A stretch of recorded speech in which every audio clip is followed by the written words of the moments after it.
I'm rolling tape, and whenever you're ready. Okay, I'm ready. Hi. Today is Sunday, October the 9th, 2005. I'm here with Mr. Edward Kitzmiller at the Jewish Education Alliance located at 511 Abercorn Street. Mr. Kitzmiller is 81 years old, having been born on October the 29th, 1924. My name is Frances Larry Wilson, and I'm the interviewer. And Mr. James Benedetto is the cameraman. And we are delighted to have you here today, Mr. Kitzmiller, to tell your story about your days in the military. Mr. Kitzmiller, were you drafted or did you enlist in the military? I was drafted. Okay. Were you living at home? Where were you living at the time? I was living in Alton, Illinois, Uh-huh. and I was married, Okay. and I had a wife that was expecting. Oh. But Was that the your way it first went. baby she was expecting? Yes. The first child. So that must have been very difficult for you to leave home at that time. Being young, it doesn't really affect you as much as when you're older. Yes. You know, it was just almost exciting that I was going to get to go somewhere, but yet having to leave the family was a very hard thing to do. I'm sure it was.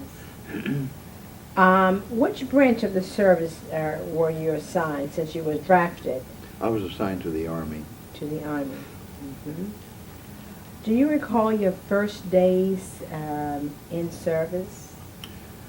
Yes, I remember complaining that they fit us with our clothing and our caps.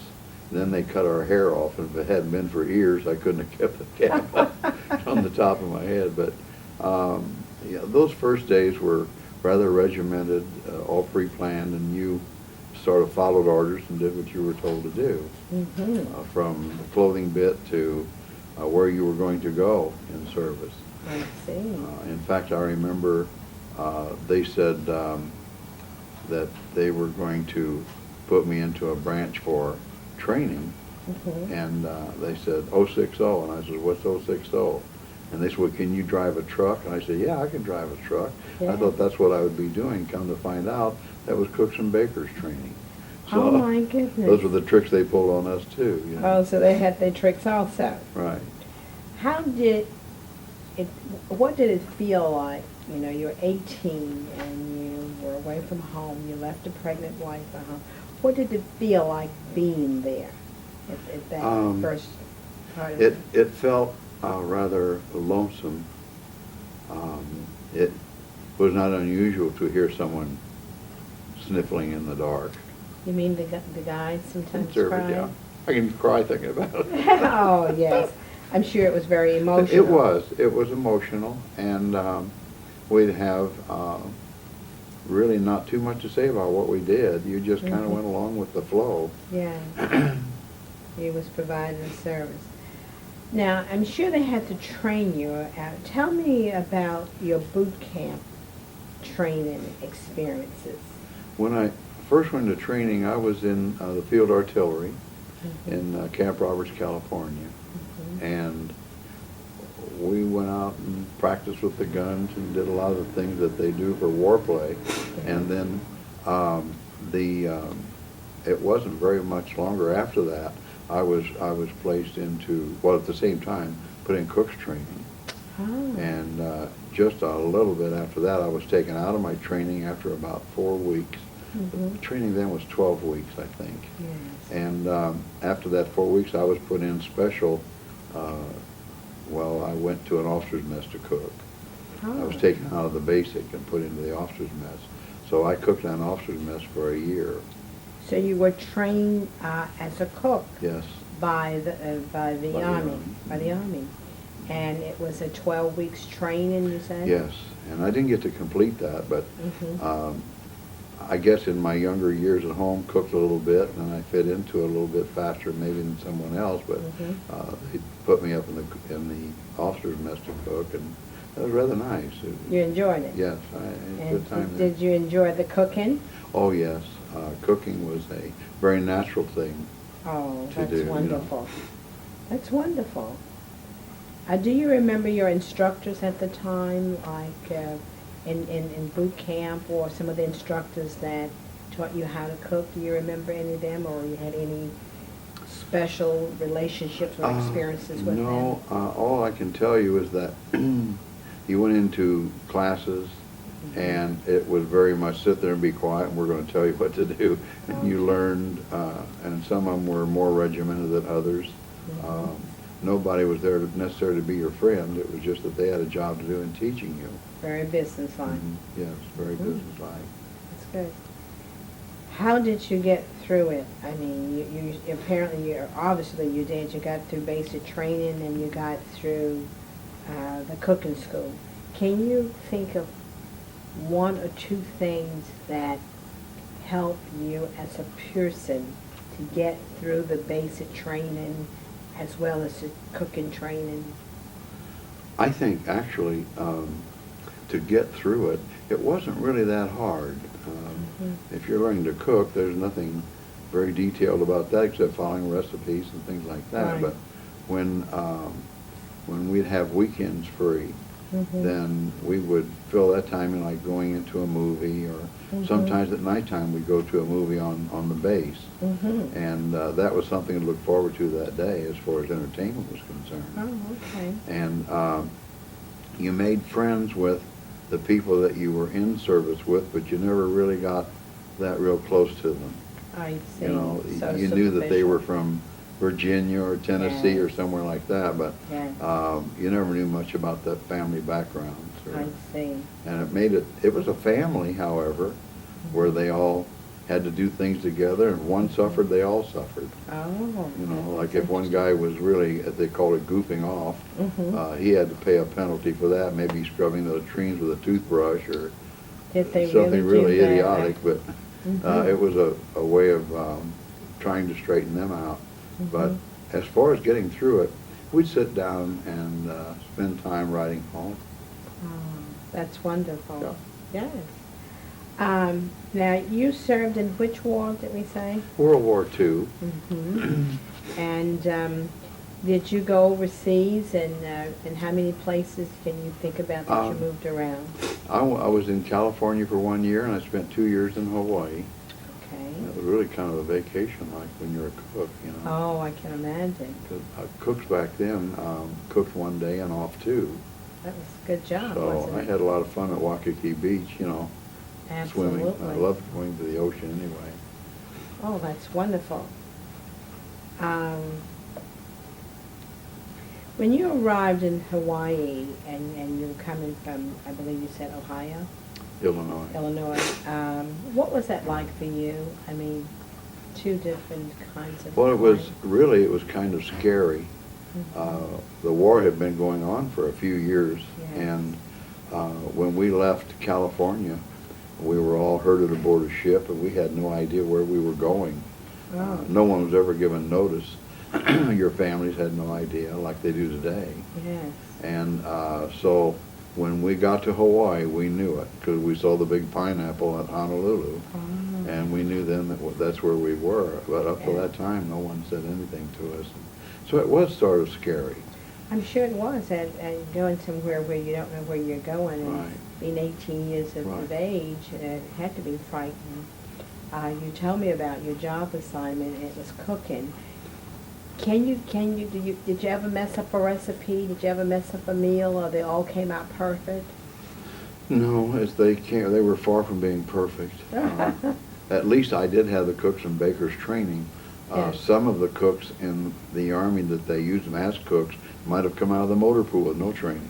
Is that? So I guess that's why I was put in the officers' mess, because I did have the training. You had to train. And we could cook specialty meals and things like that. Oh, that's great. Did you see combat? No, I sure did not. Well, you were fortunate. Yes. In your unit, Do you recall if there were any casualties in your unit? I was told a story that when I started in basic training, I was with one group, and then I had some kind of nasopharyngitis or something like that, and they put me in the hospital for a month, so then that group went on without me. And I was, in a sense, put into another group then. And someone told me how lucky I was that they went right into service, into battle.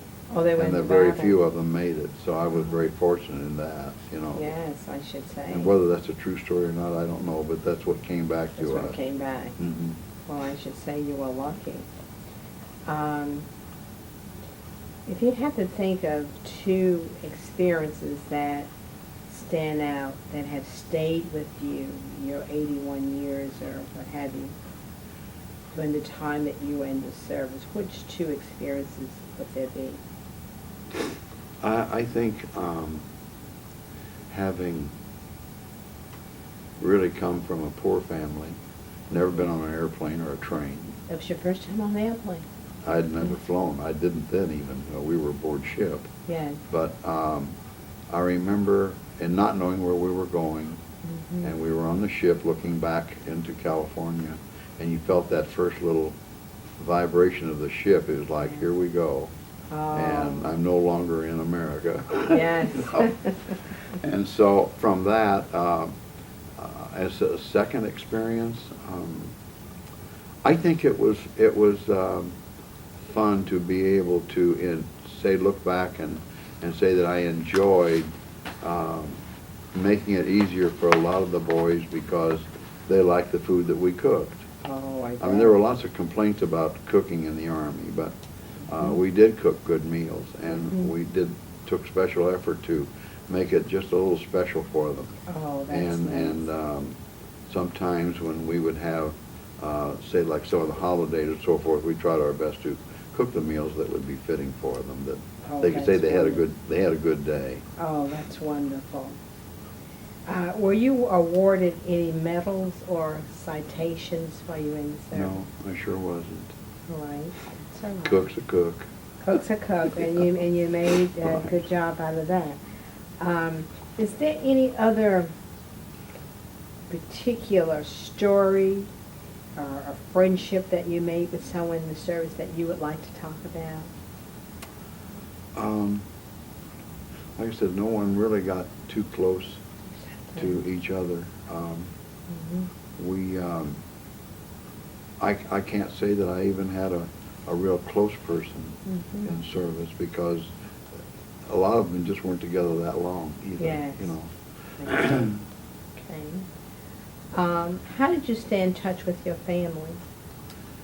They had a little system where somehow they electronically sent this little bitty letter back to the United States. I forget what they called it, but it was a little tiny photograph of what you wrote. Yes. And then your family would get it. And then I remember one time we had different companies that would come in and they would record a little record. And it says, hello, Mr. Kitzmiller family. This is Pepsi Cola bringing you the voice of it. Oh, that's interesting. Yeah. So it wasn't regular, a letter. No, Is that that wasn't. That was when they made the tape or the records for us. Is that so? Right. And was your family able to reply back to you? Not by that, but they would by mail. By mail. I see. And of course, after I got home, our mail was really scanned very closely. Oh, That we really? wouldn't let on. I don't know what secrets I could send from Hawaii, but they would Yes. scratch out some words, and the letter would go on then without it. You know. Is that That's so? taken out of it. That's very interesting. Did you have plenty of supplies to work with when you were in the service?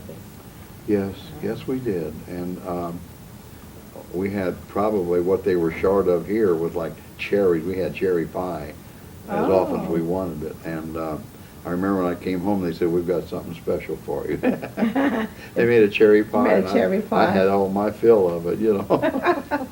I'm sure you didn't want to see any cherries, Right, did you? Right. Did you feel pressure or stress while you were in the service at that time?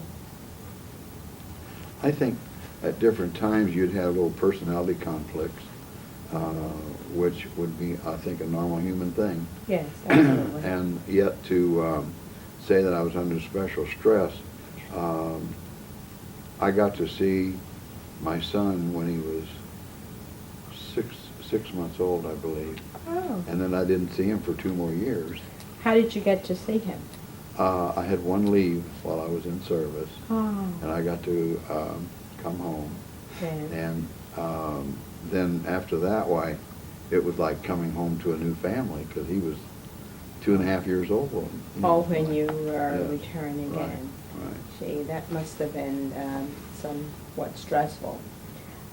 Oftentimes I'm told that the servicemen carry things for good luck. Did you have any kind of lucky charm that you carried to feel No, lucky? I never did. I Yeah. never have been a superstitious person, so Good for you. I didn't. And how did people entertain themselves? I mean, when you weren't cooking and you had your 2 days off, I know you say you went to the beach and you were on the beach a lot and you got a lovely tan. But other than that, well, how did you entertain yourself when you were not working for the If they military? weren't writing letters or going to a movie, they would maybe play craps with the dice. Okay. You'd be a bunch of the boys in the middle of the floor, and they all maybe only had $1 apiece, but they'd sit there and play craps with the dice. Is that so?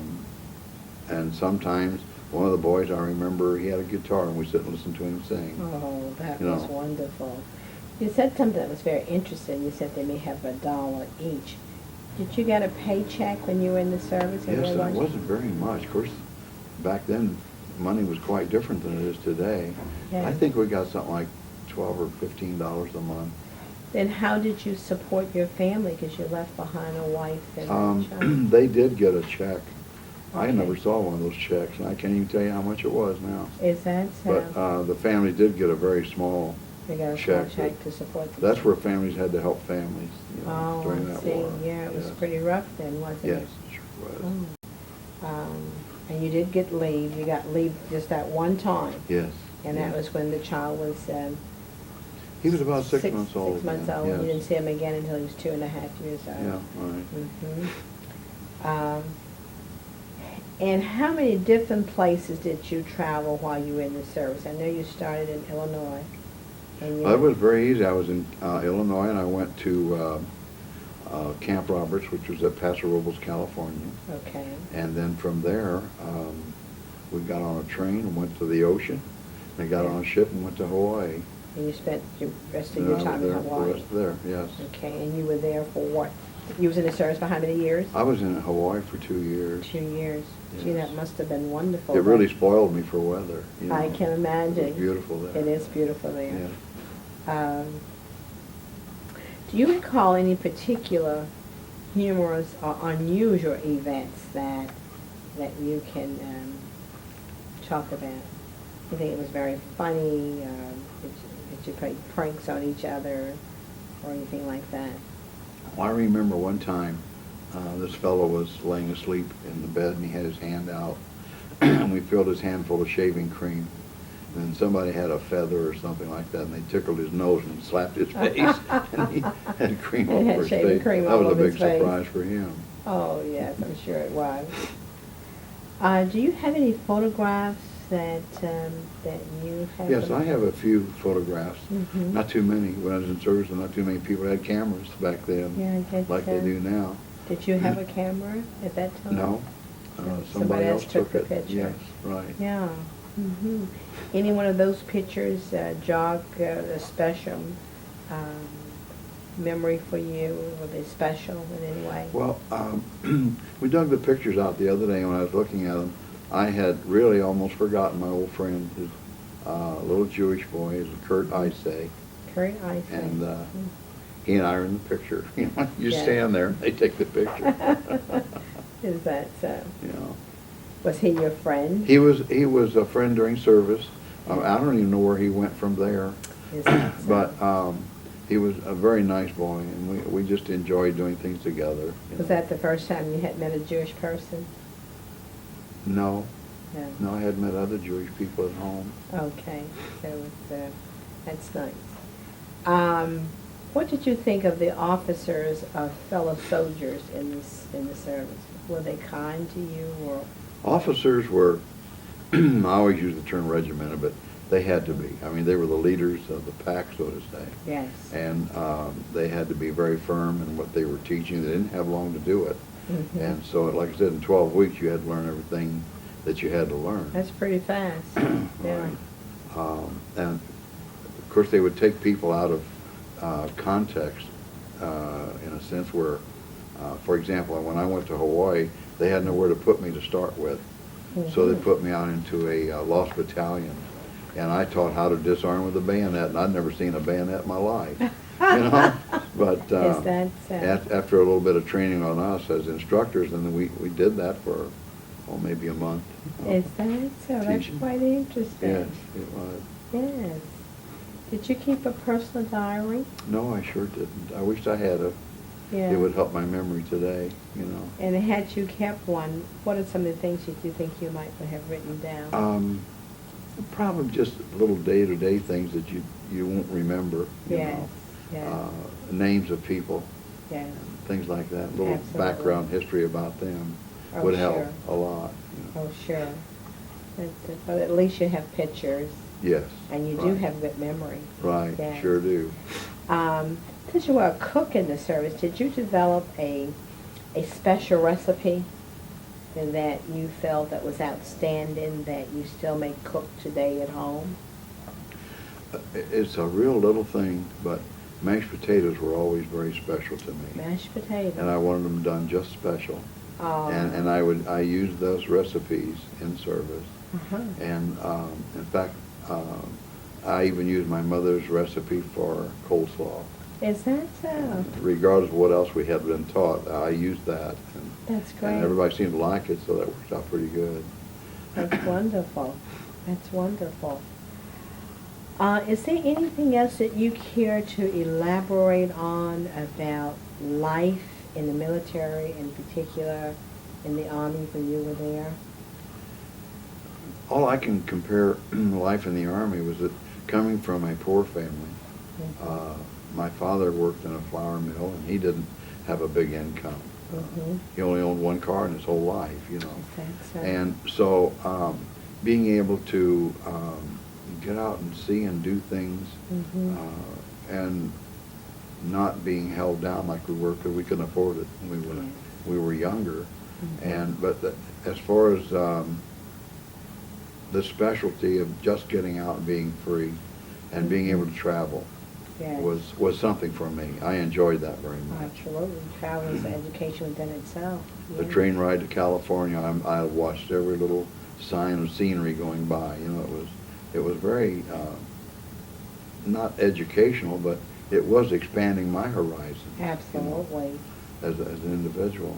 And speaking of education, were you able to finish high school prior to going into the service? Yes, I was the first member of my family to graduate from high school. Is that so? So I graduated in 1942 Mm-hmm. from my own home high school. Yes. And did you have plans to go on to college prior to going? At that time, no. I thought later I would like to become a physician, Mhm. but I hadn't been prepared. I had no one. Mom and Dad had, I think, 5th and 7th education, something like Yes. that. Yes. And so they weren't in position to direct me Yes. in my education. Sure. And if I had that guidance, I probably would have. Would be Dr. Kitzmiller today. Yeah. But at the time, the family was so poor, we didn't think we'd ever have the money to go to school, Mhm. you know. What So- kind of, you weren't on a farm or anything. You said your father made his living doing what? He worked in a flour mill. A flour mill. Yeah, Yes. he made flour. And prior to going into service, what did you do? What was your, I worked at Owens, Illinois Glass Company for a little while, as Mhm. just really a laborer. yeah. In fact, my dad had me working at the flour mill for a while. Okay. But it was nothing to really brag about. It But was you very did hard have work. a job. Very Yeah. hard, but I had a job, right. Okay. Now, let's sort of look at what happened to you after your time in the service. And I'd like to sort of review could you extrapolate from some of the experience in the service to build a more quality life after you got out of service? Do you recall the day your service ended? And, do you recall the day you left Hawaii and they gave you your discharge papers? Just barely. I can remember more meeting the family Yes. in St. Louis. They met me at the Union Station there. So did you fly from Hawaii? No, you never got to fly. Oh, you never got No, to we fly? came back by train. Train was the big Yes, thing then. right, So you right. took the train from Hawaii to San No, we had shipped A from ship. Hawaii. Okay. I came back on the aircraft carrier Leyte, Yes. and that was a big thing, being on that big aircraft carrier. Oh, yes. And then from there, then we went on to a train and came right on to St. I Louis from see. there. I see. Okay, it must have been wonderful reunited with your family. Yes, it sure was. It sure And seeing your was. little boy at that time Right, was 2.5 right. years old. Yeah. Yes.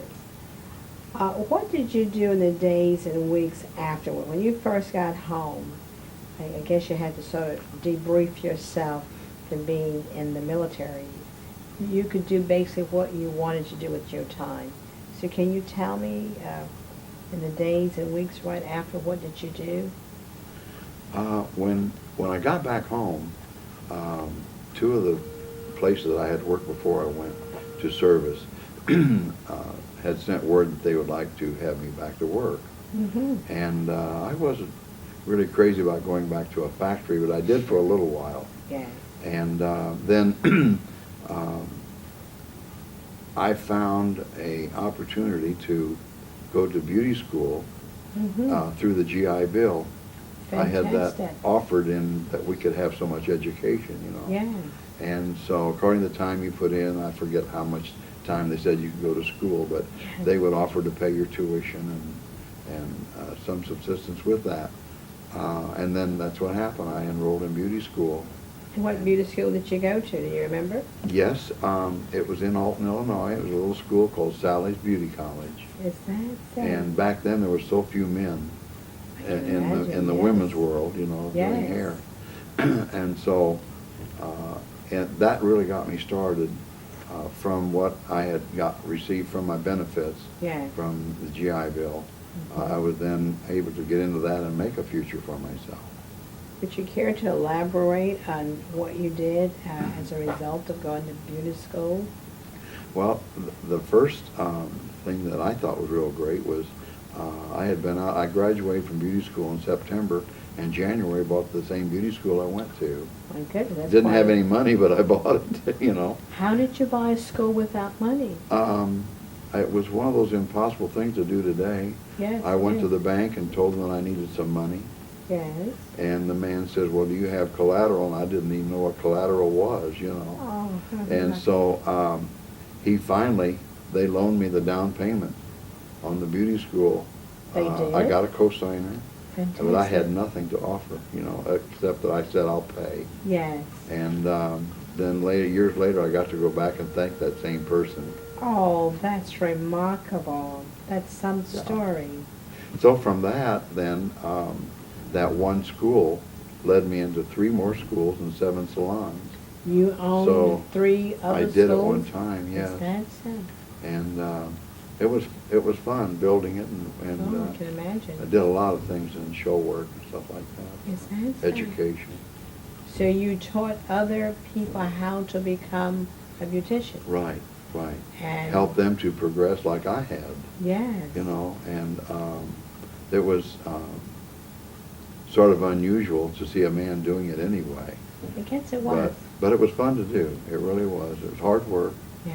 And it was quite gratifying when, through the Army and that training and having that ability to, or the opportunity rather, to take my own training, now I was teaching others who could progress and put their kids through college and stuff like that. Oh, you know. that's wonderful. Right, it was.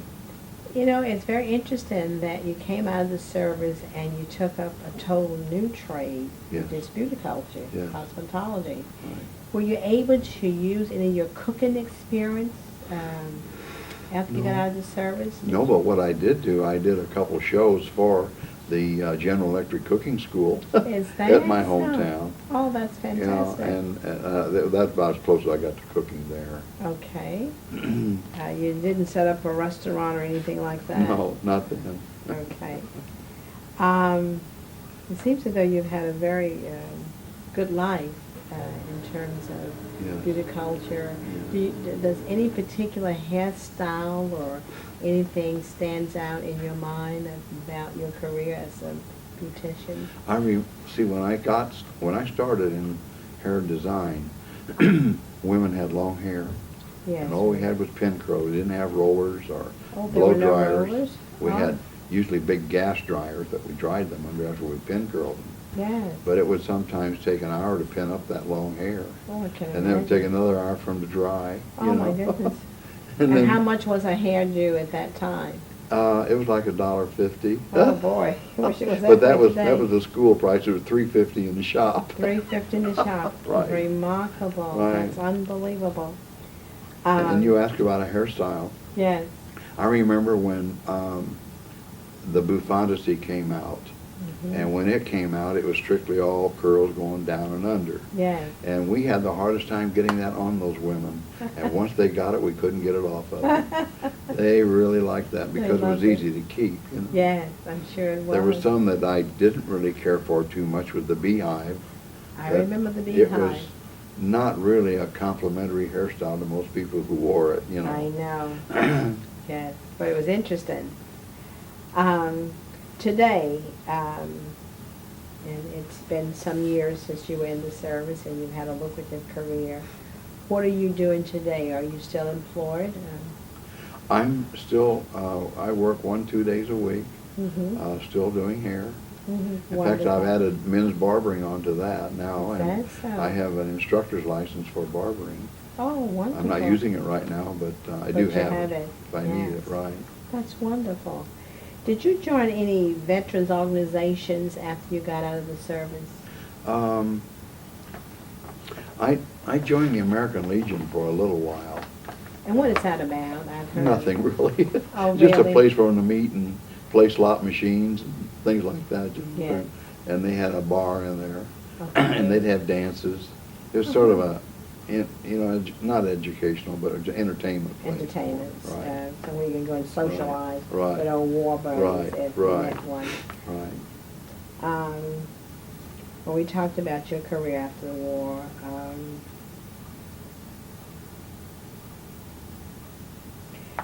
I guess the last question I'd like to ask you, and you may have covered some of it, how did your service and experience affect your overall life? I think probably I'd have to be honest and say that it gave me some direction in deciding that if I started to do something, I would follow through and complete it. When you did something in service, you had to do it and do it right. Yeah, Because if you made a mistake, it could be detrimental to the group, you know. absolutely. And so in that, if I made up my mind I wanted to do something after I got out of service, I had to give service credit for that, that I was determined I'd follow through and That's complete the fantastic. job, you know. And So that's it gave you the structure and the stability Right, to right. carry a task out and complete it. Yes. Mr. Kitzmiller, I would like to thank you for this interview, but before we close, is there anything you would like to add that we have not covered in this interview that it's important that you want to go down in history? Gosh, I hadn't had time to think about that. I think each of us feel that we're not really too important. We do our little jobs and in life and follow through that way. But being in the Army and knowing what had happened in the Army and how many people did not have the opportunity that I had afterwards, they didn't make it through, you know. Yeah. That gave me some appreciation of what I have now, because I couldn't have been there without it. That's wonderful. If I had not gone into the Army, it's hard to tell what direction. A factory, that's all I had Yes. ahead of me, and I didn't really like that. Yeah. I'd much rather been on a fish boat. I understand. Well, thank you so much Well, for thank you sharing very much. your experiences and memories and your photographs. And again, it's been my pleasure. Thank you very much.